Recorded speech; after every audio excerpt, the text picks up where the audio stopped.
This conference will now be recorded.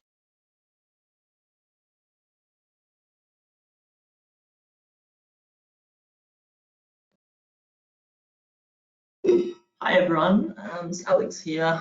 Welcome to week 3 of the webinar series we're going to do today on Toolchest. I might just wait a couple of minutes and just see if anyone else is going to join in. We'll get started. Just a bit of a background on myself. So obviously Alex Butcher, I'm a sales and technical consultant at Advanced Spatial Technologies. So we're a Bluebeam Platinum partner for the ANZ region.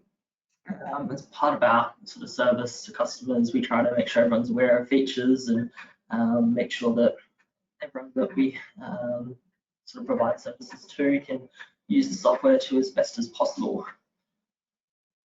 So just a little bit of a background of us as a company. So we're a Bluebeam Platinum partner. We're an Autodesk reseller, specializing in the AEC industries, FM systems, master reseller, reseller Dropbox for business, being backup software, and Go FMX, as well as Dell, HP, and Lenovo for hardware. And we also have training and professional services as the CAD-West Bureau. So just a little thing as well, if anyone has any issues or problems that they're having with Bluebeam with a particular drawing or anything like that, feel free to reach out to me and explain the issue, send me the file to work with, and I'll go through the problem and solution in the following week's webinar. So we're doing these every Friday, so feel free at any point just to send me an email, just describe your issue as best as you can, and send me through a file to go through and we'll have a look at it next week. Where can you find help? So anytime, just reach out to myself, Alex at advancedspatial.com.au. Give us a call on 1300 672 888, or you can go to help in the help menu and also help and watch review tutorials. So as always, I'll quickly go through where to find those when we go into Bluebeam. So yeah.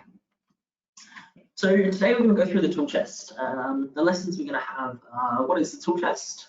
We're going to look at creating a custom tool set, adding tools to the tool chest, all the different kind of ways you can do that. There's multiple different options of how you can do it. Detail versus symbol mode, scaling tool sets, properties mode versus drawing mode, and exporting a tool set. I'll also show you where to find some additional pre-built tool sets. If anyone wants to note down that link quickly, go ahead. I'll leave it up there just for a couple of seconds. So that's where we will find them, but I'll also put that up at the end as well in case you miss it. There's also going to be an opportunity to win a prize today. So at one point, I'm just going to ask if anyone wants to interrupt and explain something for me. Look out for it, and if anyone wants to unmute themselves and explain the topic quickly and gets it right, then we'll send them through a little prize after this. So, all right, so we'll get started. Just get Bluebeam up. All right. So what is the tool chest? So the tool chest, basically, it's this panel on the left-hand side. Looks like a toolbox. Basically, it contains a whole heap of built-in what's called tool sets. So the terminology we use is each individual sort of subheading inside here is called a tool set inside your tool chest. So you open up your tool chest to get into your tool sets. We have a couple of sort of standard ones, which are My Tools and Recent Tools. Those two are some special tool sets, which I'll explain the differences in a second. And then we have a whole heap of built-in ones that come as you install Bluebeam as well. These are free to turn on and off as you need to. So you can collapse them, but you can also turn them off by clicking Tool Chest and just unticking the ones you don't want. So I'm just going to untick a whole heap of these built-in ones for now, and just leave up My Tools and Recent Tools. So the Recent Tools will, basically any tool you've used recently will go into the Recent Tools. You'll see it as a user tool. Anything that comes up, I draw a text box, it will come up in there as well. So anything you've used recently will go into there. My Tools is a little bit different. So we can add tools to My Tools, and what it does is it assigns a number shortcut to the tool. So I've just got my signature and my initials in there just so I've got ease of access if I need to put those on a document. If I press 1, my signature pops up to activate. If I press 2, my initials do. I'm not very good at drawing, as you can see, so they're not very neat. So that's quite handy. If you have particular tools that you use really regularly, it's a good practice to save them into My Tools and just remember the number shortcuts so that you can, so you can remember it and see them later. Is there a question from Peter just in there about the audio? If the audio is not so clear, this is being recorded and it will go onto YouTube later and we will send out the links to everyone. So if you can't hear properly, I apologize. It could be internet connection, but yeah, you'll be able to see it after and the recording will be very clear. So from here, we can obviously create custom tool sets. If anyone knows how to do this, this is your chance to win a prize. So if anyone wants to unmute themselves and explain to me how you can create a custom tool set, feel free to now. I'll give you a couple of seconds, but if not, we'll have to move on.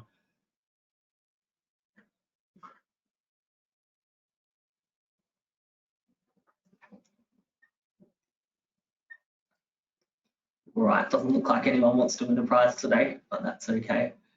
So to create a custom tool set, basically we just drop down from the Toolchest here and go to Manage Tool Sets. And you'll see it pops up with all of the ones that have been created in there already. And to create a custom one, we just go to Add. It'll ask you to make a title of what you want it to be. So I'm just going to call this webinar for today. There's a few different options as well. So if you tick the display option, it will display straight away. If you click show in all profiles, that tool set will come up in all of your profiles. If you don't click that, it won't appear in all of the different profiles. So I'm not going to tick that for now. And relative path means if you move that, that path will update so that it doesn't get lost in the system. Hit OK, and it will just ask us to save it. It pops up automatically with the build, the sort of default folder. Always recommend to save it in there. All of your tool sets will then be in the same place. If you ever need to find them to export to someone, you can just click that and you can copy that into your Windows Explorer and you'll be able to find all your tool sets in there. So we hit save here and you'll see it pops up a blank tool set in here and it pops up in the Manage Tool Sets window here. So if I hit OK, now basically we have some options of how we can add tools to our tool set. So I'm just going to draw a cloud quickly, Cloud Plus, review, yes. Cool, so I'm just drawing a basic cloud. Now what I'm going to do is customize some of the properties. And this is where the Toolchest becomes really important. So if I customize, put some colors in this, I'm going to change the font because I prefer a different font, make it Arial. I'm going to make the font a bit bigger so you can see it. And let's just go up to 14. Cool. So now that I've customized all of that, obviously you don't want to have to do that again. So this is where the Toolchest becomes really, really helpful. So to save a tool into the tools to a tool set, there's many different ways you can do it. The easiest option I find is to right-click and go Add to Toolchest, and go Webinar, and it will pop up in there for you. Another way, if you scroll down to the bottom of the Properties panel, you'll see the option there is also to Add to Toolchest, where you can do the same thing. And then the last way you can do it is actually drag it from Recent Tools. So if I click and drag it from Recent Tools, it will just drop into there for me as well. So those are the 3 different methods for saving it into the Toolchest. Whatever you become used to is probably what you'll use, but I find it easiest to right-click it and go in that way. But it just depends on what's better for you. You'll notice as well, there's 2 different icons of what the tools are in here. So what they're indicating is a different mode that they're in. So basically, any tool that you add through the right-click that way, Add to Toolchest, or through the Add to Toolchest in the Properties panel, will come in what's called drawing mode. And drawing mode means that it goes, when you go to use again, it draws it identical to how it was before. When it goes into Recent Tools, it's in a mode called Properties mode, and as you drag it through, it keeps that Properties mode. What that means is it keeps the same properties, but you can change the shape and size of what the tool is. So if I click it from here, you'll see it asks me to draw it. So I can draw it and it keeps that green cloud with the green pill. And then plus also I can change my text. So I want to now review this room or something like that. Cool, so it keeps the same properties, but I can change it around. So to switch between the two modes, there's two different ways you can do it. You can right click and go properties mode, which change that way. You can right click and go back to drawing mode as well. Bit of a tip and trick, much easier way of doing it. If you double click the tool, it will switch between the modes.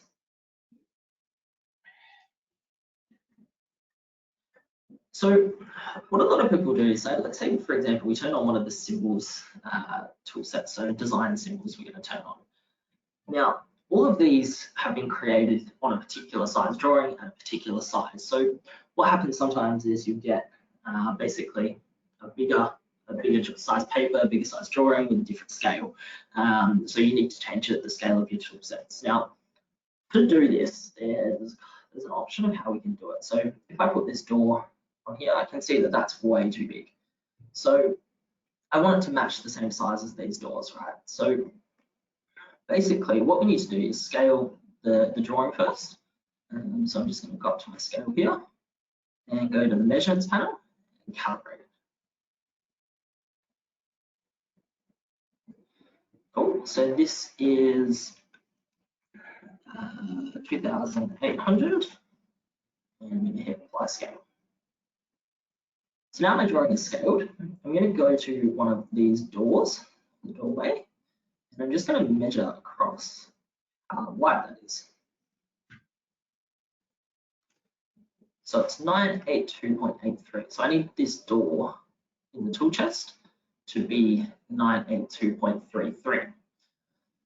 So I'm going to place the door on here. So I'm going to go click down the little settings button. I'm going to go set scale. And then we're going to calibrate. Hang on, I think I've done this wrong. So we're going to go place the door. I'm going to set scale, calibrate. I'm going to go, this is 982. 23. Scale. Cool. So now that tool set is scaled, so I can place that door and it's the same size as what it is on my drawing. And I can just delete off the original one.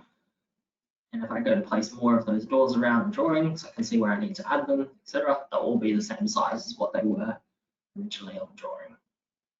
So that's how you scale a tool set. It takes a little bit of a practice. It is a little bit of a process to do it. So the trick to remember is to scale your drawing first, place the tool, go to set scale on the tool set under the drop down here, and then to scale it based on what the known measurement is. So now that I've created my custom tool set, I want to export that tool set so that I can use it again. Or I can send it to someone else to use, whether it's in an email, you can put it on a shared drive so that multiple people can access it, or you could put it in Dropbox or however you share your files, basically. To export a tool set, there's a couple of different ways.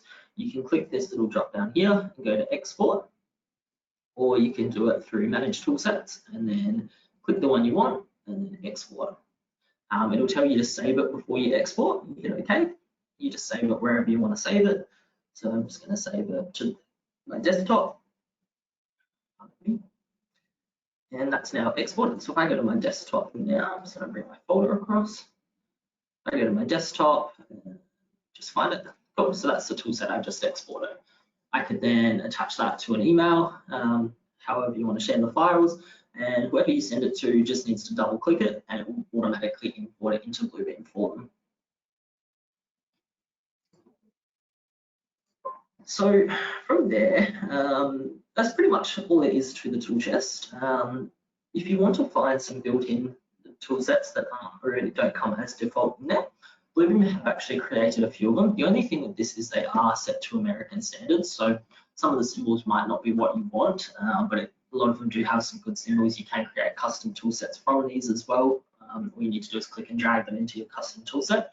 But at this link, support.bluebeam.com/review-extensions-#tab-mechanical, or whichever one you want to do, -plumbing-electrical, that will bring up those tool sets. So you can click them and you can download them, and just basically download them as a zip folder, unzip it, and it will give you all the tool sets that you want to bring in.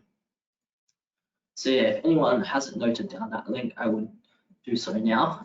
You can just take off that thing, we'll just go to extensions and it will bring up this, and you click tool sets and it will drop it down for you. Cool. So that's all there is to the tool chest, guys. If anyone has any questions, feel free to ask them now. Hang around for a few minutes.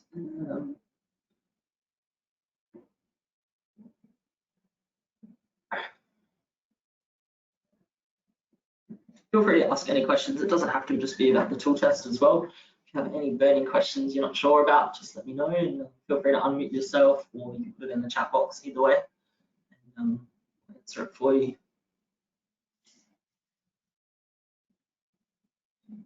Hey, Alex, we've got a question. How do you do a sequence in Toolchest? Apologies, I didn't quite hear that. What was that? Sorry? How do you create a custom sequence in Toolchest? Cool. Yeah, definitely. I can show you how to do that. So let's just go and create a basic one. So I'm just going to go to the clear space in here. So I'm just going to create just a circle. So I'm going to hold Shift, draw my circle, and I'm just going to put a text box in it, and it's going to have the number 1. So this is basically creating my first number in the sequence. I'm going to group those two. Then I'm going to add it to my tool set. So now that it's in here, basically to create a sequence, you just right-click the tool, go down to Sequence and Define. And it pops up this window. So you have some options of what you can choose. It can be 1, 2, 3. It can be Roman numerals, capital Roman numerals, or it could be ABC or capital ABC. So I'm just going to leave it as 1, 2, 3. I'm going to put my prefix as the letter A. So I want it to be A1, A2, A3. And my start number is going to always be 1, and my increment is going to be 1. You can change that to be 2, whatever you want it to be. And then just hit OK. So now you'll see it pops up with a little icon. Looks like kind of like a play icon that's backwards. If you click that down and then place it, hang on, that one's gone a bit crazy because of the size of the tool. Let me just redo that. I'm just going to delete this for a second. Make this a little bit smaller. Group it, sorry. Group. Let's just center that text so it looks a bit nicer. Center and auto size. And auto size. Right click those, group them. Let's try that again. So add that to the tool chest, define the sequence, A, and OK. Oh, so now that looks a bit nicer. We've got A1, A2, A3, A4, A5, A6, A7.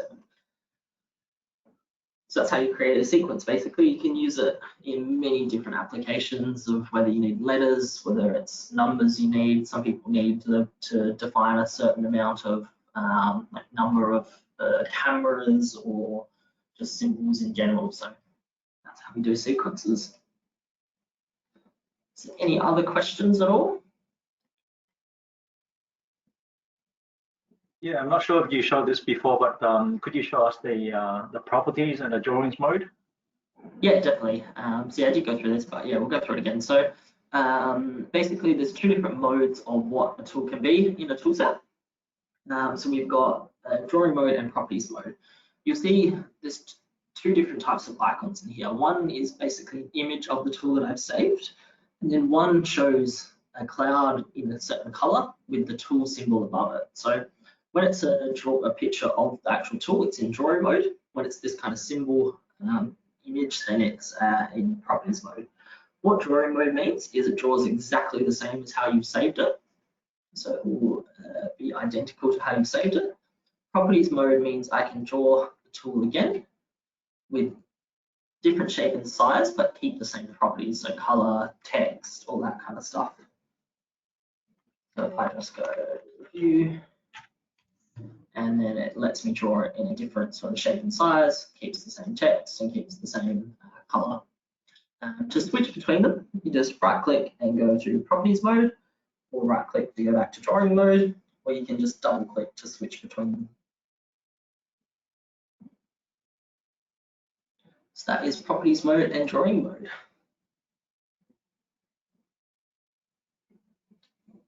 Anyone else have any questions? Yeah.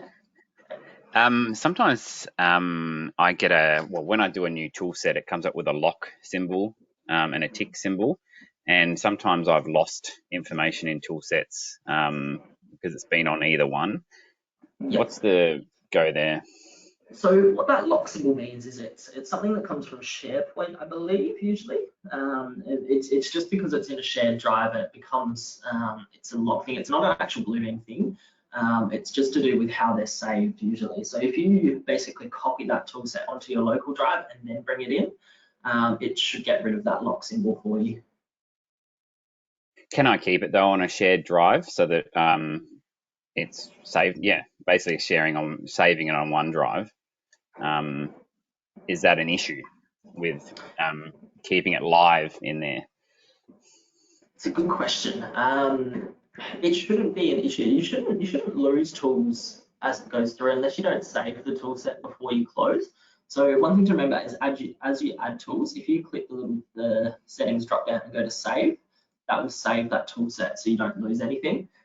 It's the worst thing when you're creating a tool set and then you accidentally close it and you lose everything. So that's probably where you're losing tools in between, but you can definitely keep it on that shared drive. I've just noticed save is grayed out. That may be why I'm losing. Interesting. I might have to have a little bit more of a look into that for you, if that's all right. If you want to just flip me through an email, and I can get back in contact with you. And once I've had a bit more of an explore of it, we can go from there. Yeah, okay. Cool. If you're not sure, my email address is just alex@advancedspatial.com.au. Okay, thanks. Cool, no problem. You can start another question. How long do these webinars go on for? So we're going to do them every Friday. This is week 3. We have, I think, 9 subjects planned and we're going to try and extend it and do some more advanced subjects as we go. So they'll be keeping going for the near future.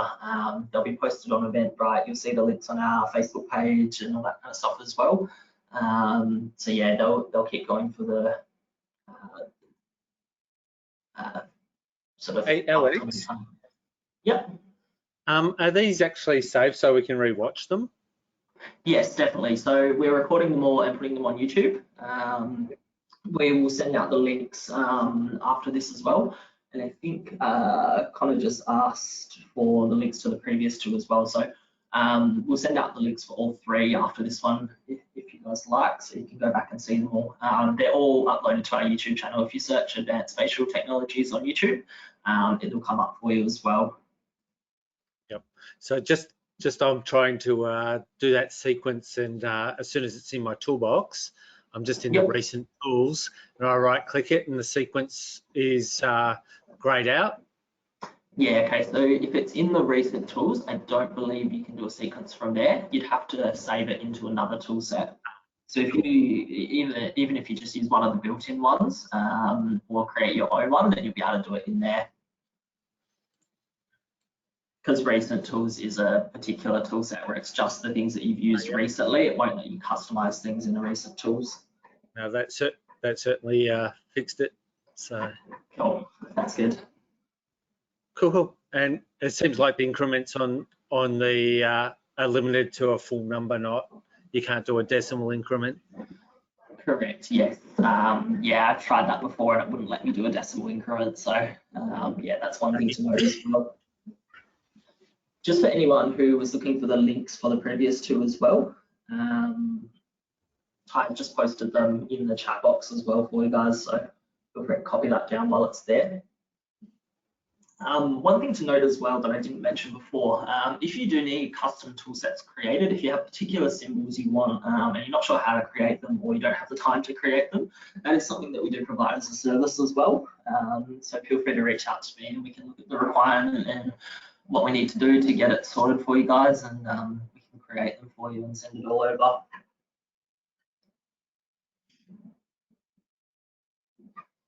So any other questions at all, guys?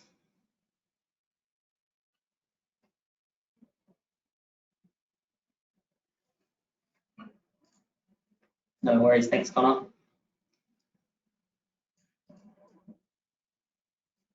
Thank you.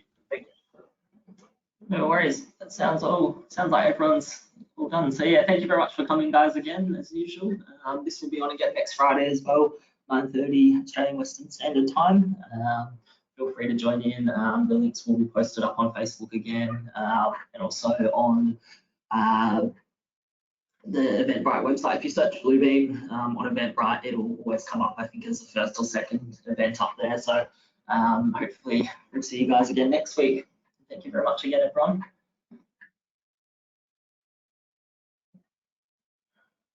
Thank you.